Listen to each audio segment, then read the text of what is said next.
This podcast is a quest for well-being, a quest for a meaningful life through the exploration of fundamental truth. Enlightening ideas, insights on physical, mental, and spiritual health. The inspiration is love. The aspiration is to awaken new ways of thinking that can lead us to a new way of being well. Welcome to Body, Mind, and Soul Healing Conversations.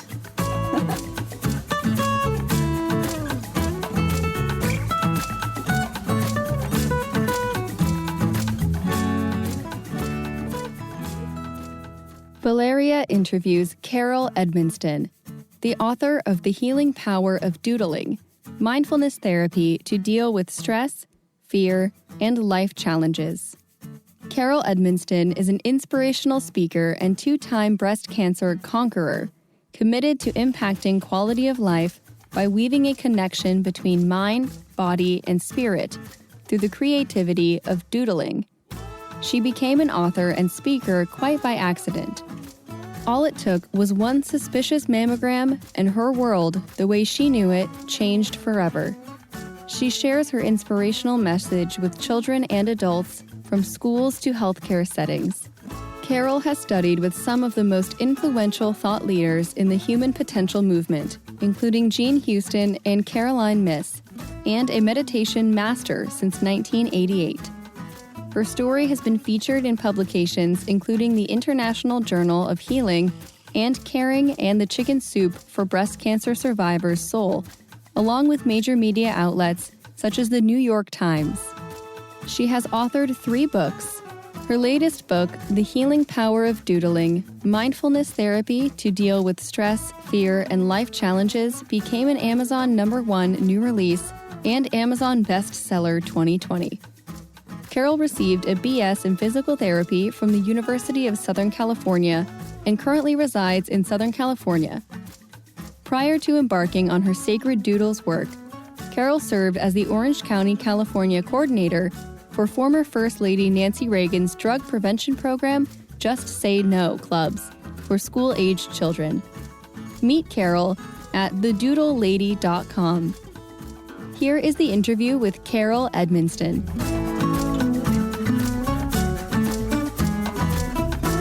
In your own words, who is Carol Edmondson? Oh, what a lovely question. I think I'm old enough where I could really give you an answer to that means something deep inside me. I think the core of who I am, I could say I'm a pioneering spirit, a catalyst for change as a spiritual advocate.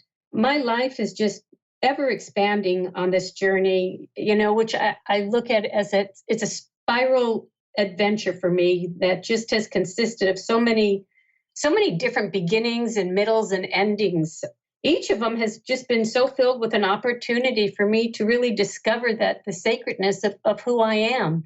In the mundane world, I will say that I started out as a physical therapist, and that's all about helping people heal on a physical level. And I would say now that as I've become, or I'm honoring the title as the Doodle Lady, I'm all about helping people heal spiritually. So it's been a fun transition for me. But I just always feel that life has, for me, been a stretch and grow adventure. And I've really learned a lot along the way. Yes, don't we all? And it's a beautiful journey, isn't it, Carol? An amazing one for sure. And I love the word that you use, adventure. Yeah, definitely an adventure. I think somebody used on the podcast, I think she said, life is an experiment of the divine. Before we talk about some of the topics in your book, The Healing Power of Doodling, Mindful Therapy to Deal with Stress, Fear, and Life Challenges, I have a few warm-up questions, as I mentioned, off record. The first one had to be this one. What is your own definition for the word sacred? Well, I think within each of us, there is this holy space. For me, niching out a space where there's reverence, where there's quiet, where I can connect with the essence of who I am and really discover that core of who I am, which has helped me really to be able to welcome all that comes into my life and look at it with deeper meaning. Do you think that life has an opposite? What is the opposite of life?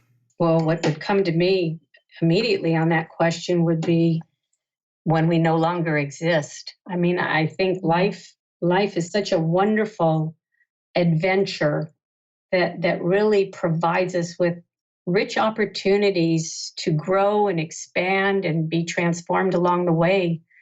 So to me, the opposite of that is really the non-existent state of death.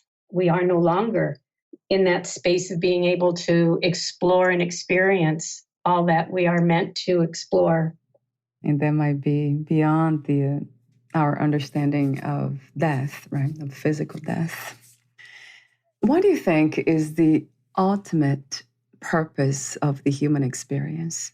Oh, without a doubt, I think that we're each given an opportunity in our life to connect with the core essence of who we are and to be able to really honor that self within. And when we can recognize it and experience it within ourselves, then I think we have the opportunity to go to the next level, which would be to recognize that same core, that same essence in the other, to those that we meet along the way. That sounds like unconditional love to me. Absolutely. And it's a lot of work. Yeah, right. It's a lot of work to let go of all the stuff that keeps us from really connecting, number one, with ourselves and with those that we meet in this journey. It's often said, and I'm sure you've heard the saying that we are spiritual beings having a human experience, not the other way around. Right. You're right. It is. It takes effort to live in such a way as a spirit.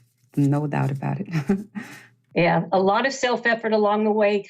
However, there's also a lot of grace that comes with it. And it's almost as if the self-effort and the grace are the two wings of the bird. And, we don't strive to have one without the other. We need them for balance. Oh, I love that too, the integration, right? What do you love most about being a woman? What an interesting question. Well, I think for me on my life journey, and I have lived a number of decades so far, is to be able to experience and honor and accept the power that I have as a being and not to keep me boxed into I think back on just looking at how my mother and grandmother, defined themselves as women. I've really stepped out of that a bit more, a smaller definition for sure, but to be able to still access that strength and power within me and be able to do it in a feminine, soft way. What is the most challenging aspect about being a woman? Oh, for me, I think the most challenging aspect has been to honor the energy of who I am, that pioneering spirit, that catalyst for change, the one that wants to go out and be of service in the world and make the world a better place. I think there's a certain amount of spunk. There's a lot of spunk that I have. So to be able to do it with a sense of lightness and compassion and empathy, that's an interesting question.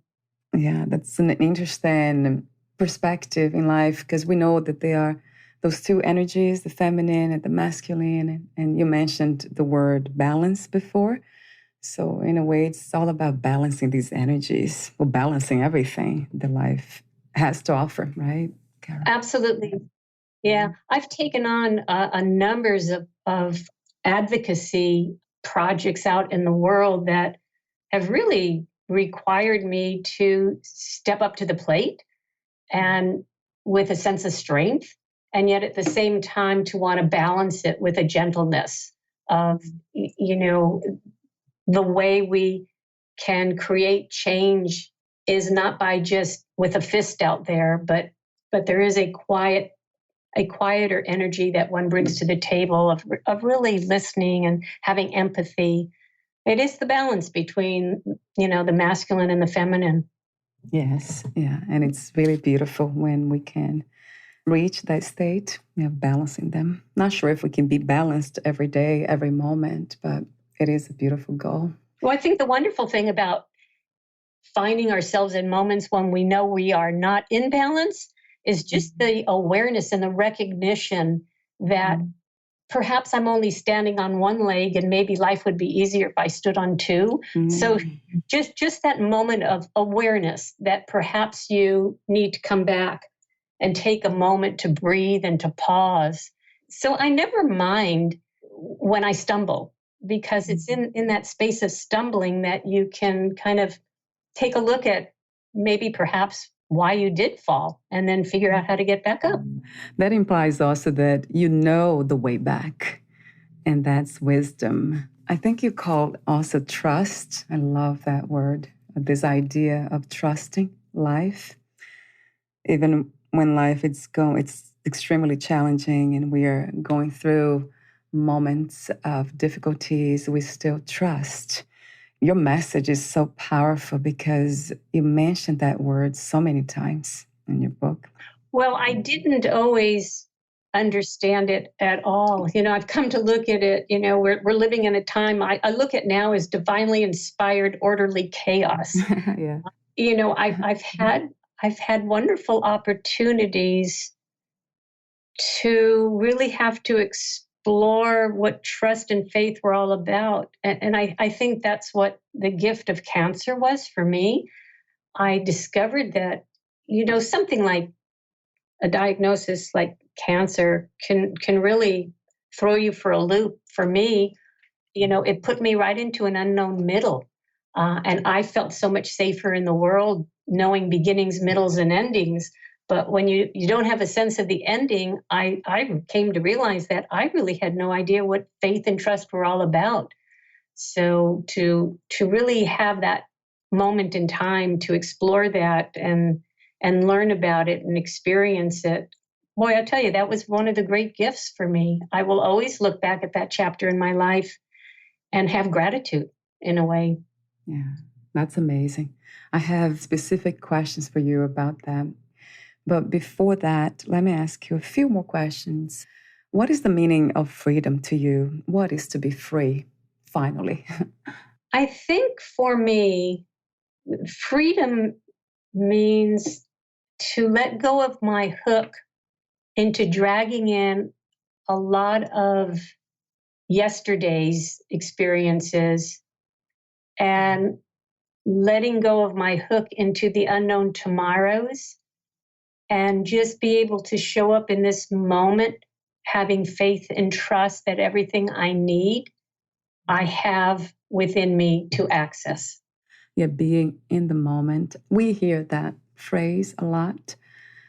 I'm wondering if in the art world, the world of creativity, we use a lot of imagination. So do you think we can also balance being in the moment and at the same time imagining? Oh, I think that's where our imagination, it dwells in that space of the moment. I was so surprised at what I discovered when I could actually still my mind long enough to experience what is birthed out of being totally present in each moment. And meditation helps, right, Carol? That's a great practice.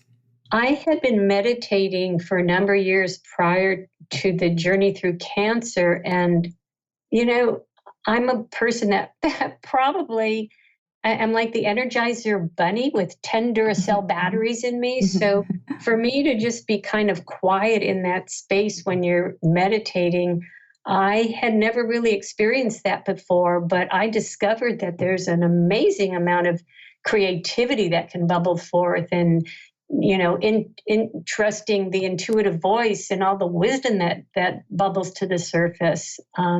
So it is quite a powerful space to be in. And that's interesting. So imagination, it's a different kind of thinking. Would you say that? It is thinking, but in a different level. Well, I think it's like letting go or giving your linear, logical left brain a rest, give it a break for a while, and just experience all that can come out of that creative aspect of who you are. I used to be growing up as a paint by the number artist. You couldn't make a mistake. You just match up the number 2 pencil with the number 2 on the piece of paper. But when I stumbled into the world of doodling and spontaneous, in the moment art was coming out of me, it's like, well, where did that come from?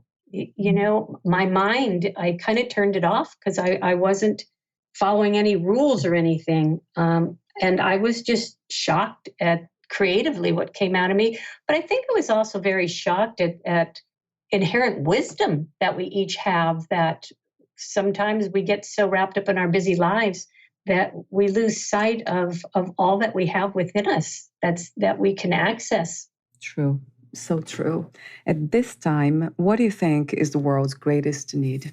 At this rather challenging time in our life, I think there's a whole part of it that, and you've seen that unfold with some people, an opportunity for people to just reach out in kindness and connect with people. I think there's been so many beautiful stories of people letting go of their agendas they may have had, and just see how we are all needing one another to journey through this time in our lives, a time that none of us have ever thought would happen in our lifetimes, but here we are. True.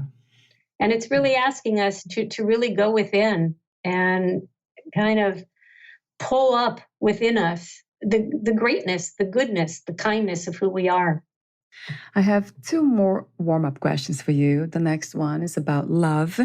What is love to you, Carol? Well, on one hand, I can share what love is, being married to actually the same person for 48 years now.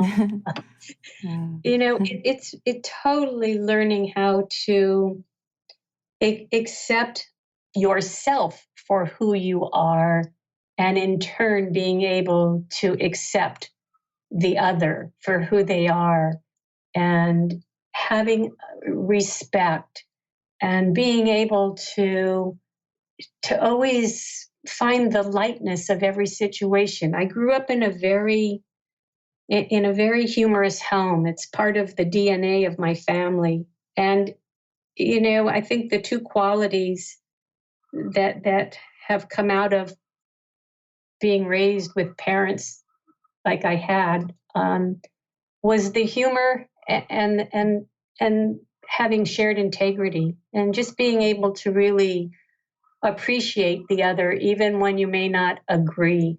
I love that. Yeah. That comes from wisdom. It sounds like wisdom to me. Yeah. I mean, laughter to me is just, it's a huge part of my upbringing and of my marriage. You got to be able to laugh at some of the things going on. There's always the lightness in life. I've often thought it would be, my late uncle was a great humorist and cartoonist, and I've often thought, can you imagine a world without humor and without laughter? And my last warm-up question is, what, where, and who is God to you? What, where, and who? Wow, you're asking wonderful, wonderful questions. I will say that it's almost for half of my life that I would never have been able to answer that question at all. I had no idea, other than I knew there was just something greater out there than me. My search was wanting to find out who that is, and how to connect. I think everything that I was seeking out in the world to answer those questions, I discovered were all contained within me as they're contained within each and every one of us. God is love. And I think the recognition of that in every person, acceptance, compassion. That's a wonderful question. That's a wonderful answer. God is love, right? How did you become a writer, Carol? Oh my goodness, quite by accident. I'm one of those people that, as I mentioned, my degree, I was a physical therapist, but I seem to be one of those people that constantly, it seems like every decade or less, get reinvented by life. I'm kind of driven by it in advocacy and spiritual advocacy. I think I started writing actually when I ended up on my, as I refer to it, as my spiritually rich medical adventure through breast cancer many decades ago. And just also, prior to that, while I was a student at meditation, I began journal writing. And I think that whole time period in my life was really asking me to look within and to be able to pull out within me and put on paper the experiences that I was having, many of which I didn't really understand. I just knew that they were powerful experiences. So the more I started journaling, I think the more it brought me down a path where I began to write some articles. My next question had to be this one. What was the intention of writing your book, The Healing Power of Doodling? Well, this was actually the third book I've done, but I had, this book to me is a culmination of a 20-year body of work. There was a tremendous amount of wisdom that I gained along the way. My diagnosis with breast cancer was in 95 and exactly 2 years later in 97.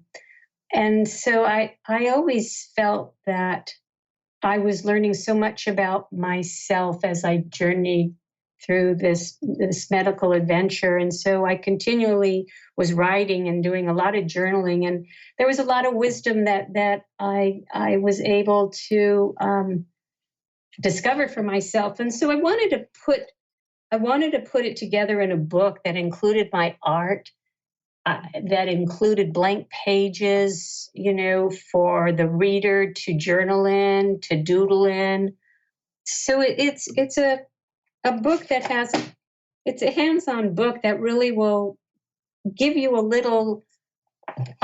give you an opportunity to kind of chill out and allow your spirit to rest, recover, and regroup for whatever challenge may be going on in your life. It's a form of meditation for sure. I love the ability in knowing that you could doodle anywhere. You don't have to go somewhere. I keep a blank book, my doodle book with me wherever I know I'm going to wait. But it just helps me just kind of pause and push the reset button and hopefully by the end of each day, there is something about myself that I've learned to appreciate, or learn that perhaps I might have done it a little differently. Yeah, I love the way the book is formatted. Some of the lines you have there, it's so powerful. I have some of them here. But before that, talk to me about doodling. So I never heard about this art form. How did you come across it? And what is it? Well, remember I said earlier that I, growing up, I was one of these paint by the number artists as a child, where you just couldn't make any mistakes. So how this started for me is one day I had a doctor's appointment and I was kind of nervously waiting for some test results. So I was in the waiting room and I was sitting in my seat and I was getting pretty nervous and I was thumbing through magazines quicker than you could count to 10. And I noticed oh my goodness, if they were to take my blood pressure right now, it would be off the chart. I need to do something. So I got up out of my seat and I walked over to the nurse's desk and I asked her for a piece of paper and a pen. And I went back to my seat And I just started making aimless little squiggles. They didn't look like anything. They kind of looked like if you saw it laying on a table, you'd probably throw it away. But the more I got, absorbed in this little activity, um, I was recognizing that I was beginning to feel a little more calm. I wasn't focused on worrying about test results. I just kind of got lost in this quiet little world for a while. So after I saw the doctor and got home, I thought about this and I thought, wow, I think I think there's something about this doodling that is important. I wasn't sure what it was, but the next day I went down to the art supply store and bought myself a spiral bound blank little notebook, and I called it my doodle book. And wherever I was going to wait, whether it was at a hospital or at the car wash or, even for an airplane, I would take this book out and I would just get lost in this doodling because if not, I realized that I could just start worrying about everything under the sun, all these what if scenarios. Well, what if the test result comes back negative? What if the plane, gets canceled? And that's pretty much how it got started. I've never thrown away any of the doodles, and I've been doing this for 30 years almost. So teaching this art form, which to me sounds and looks as spiritual and healing. So those are the words that I connect to it. How do you teach this art form to others? How do we learn how to do it? Do we need to be an artist? Oh, absolutely not. I love going into the elementary schools with children and showing them and helping them tap into their own innate creativity. We all have it within us. I do teach this a little differently. I call it spiritual, sacred doodling. What seemed to really launch me on this journey of really becoming introspective and looking at what the doodles were teaching me, I gave myself one guideline, and I have no idea where it came from, but it came to me.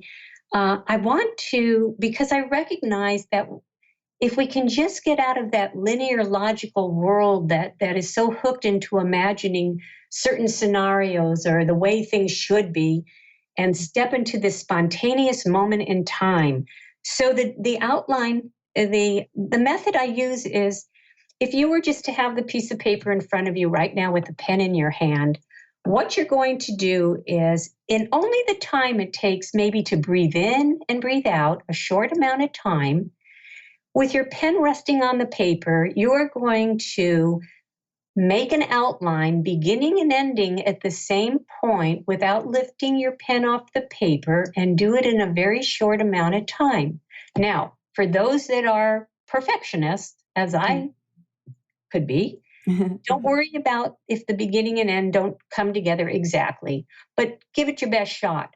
So if you try to do that, just begin and end at the same point without lifting your pen off the paper and do it in a few seconds, what you're going to pretty much look at is a squiggle that absolutely it doesn't look like anything. It looks like just an abstract squiggle.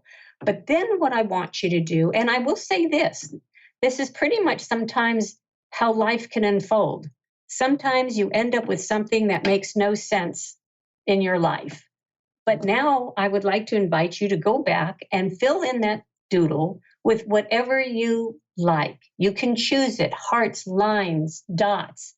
There's no right or wrong, and have fun doing it. And what was so interesting for me is the more I got lost in this art form, the more peaceful and calm I was becoming, but the more beautiful the art was becoming as well. Mm-hmm. I mean, what I care more than anything about teaching this is this has nothing to do with wanting to show you how to create beautiful art. It isn't the end result that's important.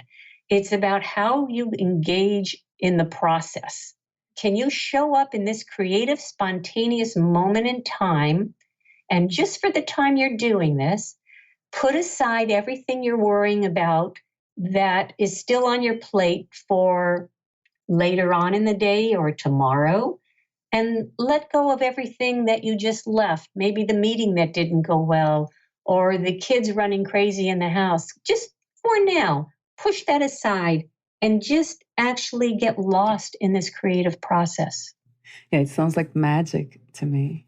Well, what was so fascinating for me to see when I would take this into the schools with children, and this was a first, second grade classroom. So the kids were like 7 and 8 years of age. I had no idea how to do this in color. I mean, I was so, as a recovering perfectionist now, but if you start with orange, what color goes next to it? And what if I don't like it? And what if it doesn't look good? But these children had all those Astro Bright gel pens.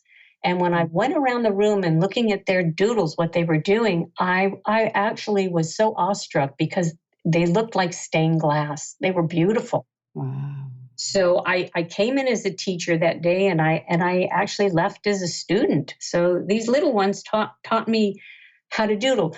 For the children, which is such a stressed out demographic in the world today, to give them an opportunity to just kind of be in a very peaceful, calm space for a moment and not worry about anything else, it just kind of allows them to just regroup. And I always tell the teacher, if you got a big test coming up, give the kids 10 minutes to doodle before you do the test.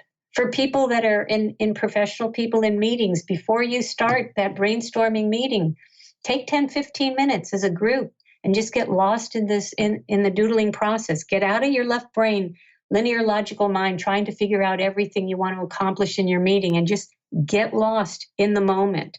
There's so many, there's so many healing properties to art, and it really helps to connect the dots between the outer anxiety and stress and that inner world of calm.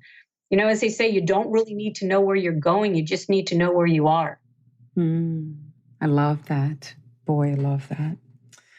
Did you try or have you done any research about having your work in doctors' waiting rooms or hospitals? Well, that has been, I also created a DVD, Sacred Doodles, which I took all of my art and it's woven with Celtic harp music. So the art morphs from beginnings to middles and ends with the Celtic harp music. And my dream with this was I want to see that in inpatient television programming in hospitals. So I think it'd be a wonderful opportunity to give patients something else to look at on television while they're journeying through their own hospital stay. I came very close to it in one hospital, and then they had wanted to keep everything in-house in their own art department. But it is something that had been up in a couple of wellness centers, just in the reception area. For me, coming in also as somebody who's journeyed through a medical crisis, when you sit and you're waiting for that mammogram, you can easily worry about, what if they find something again or whatever.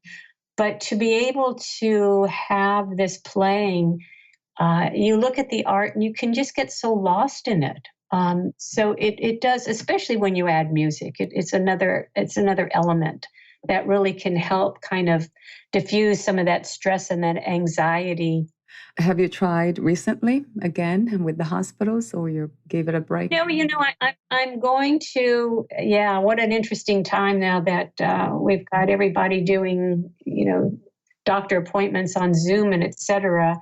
Yeah, I'm going to pick up the pieces and pursue it again. I love that idea, because we see in hospitals those TVs with the news. Oh, that's so stressful. That adds stress, actually. It doesn't make sense. Oh, it does. And, we all need in this journey that we're all on right now to appreciate that there is always going to be stress and anxiety out there. We can find it very easily. It's so important that we have created for us, strategies for wellness, for achieving wellness, and let it become part of a routine, a ritual that we take the time to do every day, even if we only have 10 minutes. Life is all about the journey, but it's all about the choices we make along the way. I kind of look at, I ask when I've done workshops, what time zone are you living in? Are you living in yesterday? Are you living in tomorrow? We need to just have strategies that can help bring us back into the moment that we're in. It's no different than when you think about a pilot trying to land a plane and the focus and the attention he needs to give in that moment. He cannot worry about the storm he left, an hour ago, or the possible one that may be on the next leg of his journey. It's be here now.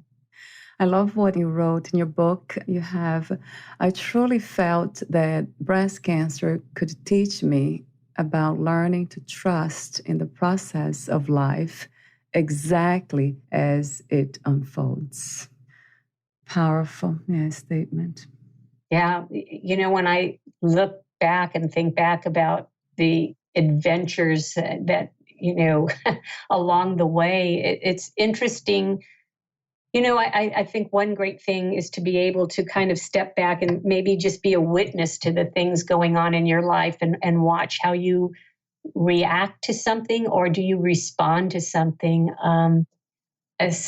Contemplation to me is a powerful spiritual practice. But I really, sometimes you will hear people say that who've gone through cancer before, that they don't look at it as the worst thing that ever happened to them. I mean, there are people that will always hold it as feeling that they've been victimized by a diagnosis. For me, I feel I was empowered by it. And it is, every time something challenging comes up in my life right now, I keep asking myself the same question: what did the doodling teach me? And the doodling taught me time and time again that if I can just still my mind and enter that calm space, then all the wisdom I need to journey through whatever comes my way, it will bubble to the surface. It may not come out in a way I expected, but that's life. It's, the present moment is such an powerful place. It's that sacred space between yesterday and tomorrow, between what was and what's yet to come. Do you believe it's a practice, or this is a understanding, and then it's always now the practice is coming back to that awareness every time? Or this is a practice itself, being in the moment? Oh, I believe it is. It is a practice. It takes commitment. True. It takes discipline. I mean, there are days that we all will have that are just not going to be the easiest. So I really believe, so then take time out, give yourself a pity party, put a time limit on it, and then move on. We don't always have a choice as to what comes in our life. We only have a choice in how we respond. So it's up to each of us how we want to do that. And you watch what's unfolding in the world today, and unfortunately, you see many people that are reacting in such not a loving way, which, it's sad to see. But then again, you watch people that are responding in such a loving and caring way. So I hope, that we go down that path and are able to just move beyond where we are and heal as a country and heal as a planet. I have a few more questions for you. I call them final questions. Would you like to add anything or read a passage in your book? Well, I would love to invite your listeners to check out the website, Thedoodlelady.com, because there's a lot of information. There's a lot of art there and the instructions. There's even some art by the children up there.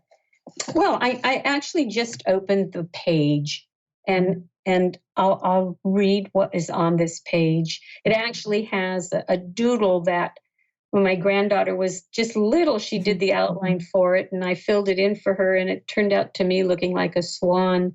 But I will say one thing, though. when you do this doodle, it's not to worry about what the end result looks like, because with the children, I keep telling them, maybe on Monday you like it going up and down, but maybe on Tuesday you want to turn it left and right. So, just enjoy what's there. Every doodle is unique, just like a snowflake, a one of a kind. You don't need to compare it to anyone else's or have it professionally analyzed. Simply take refuge in knowing that your doodle reflected a peaceful present moment where you took the time to nourish and nurture your spirit. Beautiful. Yes. Yeah. How beautiful. I absolutely love the way the book is formatted, and the art. Your art is amazing. Just by looking at it, we become peaceful. I was really, and I as well, it's like, where did this come from? I've never had that kind of creativity come out of me before. And I really came to appreciate that when you do quiet down that chatty little mind and give yourself permission to step into a quiet space, anything is possible. How do you define success these days? What is to be successful to you? You have the most wonderful questions to ask. It's interesting because I have spent this last month trying to really redefine what path to go down now that all of our lives have kind of changed to a more virtual way of being. I thought success, and I was a very success-driven person in a way. I thought success for me would have been to achieve, well, now that I've got this book together, then I want to get out and speak on a more national level, and I want to achieve this and this and this. And then I also took a look at where I am in life. Again, I'm married now 48 years, so I'm not a spring chicken just in that, but just looking at this stage in life about appreciating that there are more days behind me than ahead of me. So for me, success, I'm redefining for myself as giving myself permission to just really honor what is in front of me, to take care of and nourish a marriage, to take care of and nurture the home, to be able never to stop, being that spiritual advocate and that catalyst out there in the world, but to strive to find that balance for myself. And so I don't feel as driven to burn the candle at both ends right now, which is really interesting to just shift gears like that. But I think it's important for our health and well-being. You're never going to be total in balance every moment of the day, but you need to nurture mind, body, and spirit. And for me, that spiritual component is really what can help bring us into that overall sense of health and wellness.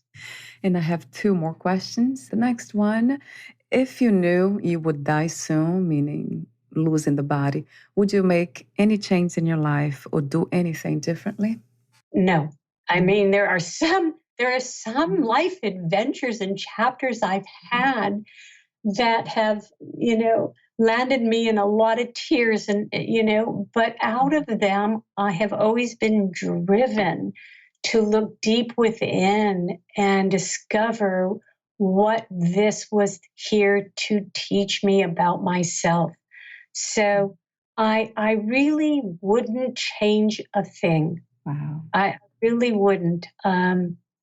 It's been, and I think that's a part of I think also when you asked about success, it's also being able to look back at your life and all of the experiences and adventures that you've had and look at it through the eyes of gratitude and the heart of gratitude. Yes, I love your answer. And really fast, too. I wouldn't change a thing, right? What are 3 things about life you know for sure as of now, Carol? That it's short. True. That it really is a wildly exciting adventure, and that it's like a canvas that is being put in front of us, and we've got that paintbrush in our hands to create what it is we want. Yeah, I mean, life to me is about not losing and giving away your power to someone else. I love your wisdom. Thank you so much for your peaceful presence and your wisdom, your profound wisdom. Where can we find more information about you, your books, products, services, and future projects? Well, I've, after all these years, decided it's time to have a little fun. So I am owning the title, which is now trademarked, The Doodle Lady. So the website is Thedoodleladycom. And the book is available directly on Amazon, but you can also click and get the link to Amazon from the website. Many, many years ago, I was in the UK where I launched my work, and the nurses there, they're the ones who dubbed me the Doodle Lady. And I thought, oh my goodness, that sounds so ridiculous. But now I'm willing to own it and have a little fun with it. So thedoodlelady.com. And it sounds fun. You did mention before, right? It sounds like a lot of fun, that title. Yeah, thank you so much, Carol, again, for your wisdom and your presence. We'll talk soon. Well, thank you for having me. It was a pleasure. Bye for now. Bye. Thank you for listening. To learn more about Carol Edmonston and her work, please visit Thedoodlelady.com.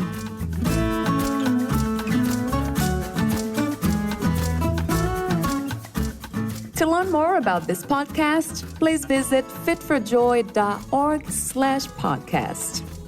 I want to thank the Patreon members, Lawrence McGrath, Mark Basden, Terry Clayton, and Aidan Vickrock. Thank you again for listening, and bye for now.